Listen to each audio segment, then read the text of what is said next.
ரெண்டு நாடுகளுமே இலங்கைக்கு வர்த்தக கூட்டாளிகள். இந்தியா மிகப்பெரிய கூட்டாளி. நாங்கள் கிட்டத்தட்ட 3.5 பில்லியன் டாலர் பெறுமதியான பொருட்களை இந்தியாவிலிருந்து இறக்குமதி செய்கிறோம். 384 மில்லியன் டாலர் இதான் நாங்கள் இந்தியாவுக்கு ஏற்றுமதி செய்கிறோம். அப்ப எங்களுடைய இறக்குமதி பங்காளி இந்தியா. அதே மாதிரி பாகிஸ்தானிலும் இருந்து உங்களுக்கு தெரியும், நாங்கள் பாஸ்மதி அரிசி, வெங்காயம், உருளைக்கிழங்கு, மருந்து பொருட்களையும் இலங்கை இறக்குமதி செய்கின்றது. யுத்தம் நடந்த காலத்தில் இலங்கைக்கு ராணுவ உதவியை வழங்கிய நாடு பாகிஸ்தானும் அதில் உள்ளடக்கம். ஆகவே தென்பகுதி மக்கள் பாகிஸ்தானுடன் ஒரு நல்லுறவை, ஒரு நட்பு சக்தியாகத்தான் அவர்கள் பார்க்கிறார்கள். அதுவும் தெளிவான விஷயங்கள். அப்ப நீங்கள் சொல்லுவது போல இனி இந்த இந்திய வான்பரப்பை பாகிஸ்தான விமானங்கள் பாவிக்க இயலாது, பாகிஸ்தானுடைய வான்பரப்பை இந்திய விமானங்கள் பயன்படுத்த இயலாதுன்னு சொல்லும் போது இலங்கை போன்ற மூன்றாம் நாடுகள் இந்த இந்த இந்த சிக்கலுக்குள்ள மாட்டப் போகின்றன. ஆகவே ஏற்கனவே ஸ்ரீலங்கனையார் மிக மோசமான நட்டத்தை அனுபவித்துக் கொண்டிருக்கிற ஒரு நிறுவனம்.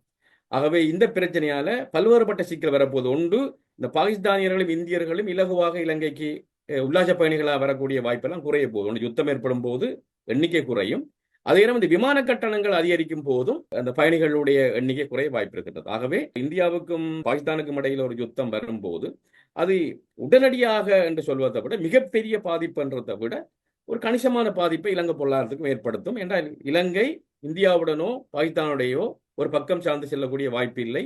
71ஆம் ஆண்டு அந்த பங்களாதேஷ் யுத்தத்தின் போது உங்களுக்கு தெரியும், மேற்கு பாகிஸ்தானிலிருந்து கிழக்கு பாகிஸ்தானுக்கு படைகளை கொண்டு செல்ல முடியாத கட்டத்திலே வடக்கில் இந்தியாவுக்கு மேல இமயமலை இருந்தபடியால பாகிஸ்தான படையை நகர்த்த முடியவில்லை, இந்தியாவுக்கு மேலாலே போக முடியவில்லை. ஆகவே இலங்கை வான்பரப்பை பயன்படுத்தித்தான் பாகிஸ்தான் விமானங்கள் கிழக்கு பாகிஸ்தானுக்கு போக வேண்டிய, கிழக்கு பாகிஸ்தான் தான் இப்பொழுது பங்களாதேஷ். அந்த நிலைமையில இலங்கையில தரையிறங்கி பெட்ரோல் நிரப்புவதற்கு முற்பட்ட போது ஸ்ரீமா அம்மையார் அதுக்கு அனுமதி கொடுத்தார். ஆனா இந்திரா காந்தி அம்மையார் அதை தடுத்து விட்டார், அழுத்தங்களை பயன்படுத்தி தடுத்து. இதனாலதான் பாகிஸ்தான் ராணுவம் சரணடைய வேண்டிய தேவை ஏற்பட்டது. ஆகவே அந்த வரலாற்றை நீங்கள் பார்க்க வேண்டும். ஆகவே இலங்கையால எடுத்தவுடன் ஒரு நாட்டுக்கு மட்டும் ஆதரவு கொடுப்பது என்பது இலகுவான விடயம் அல்ல.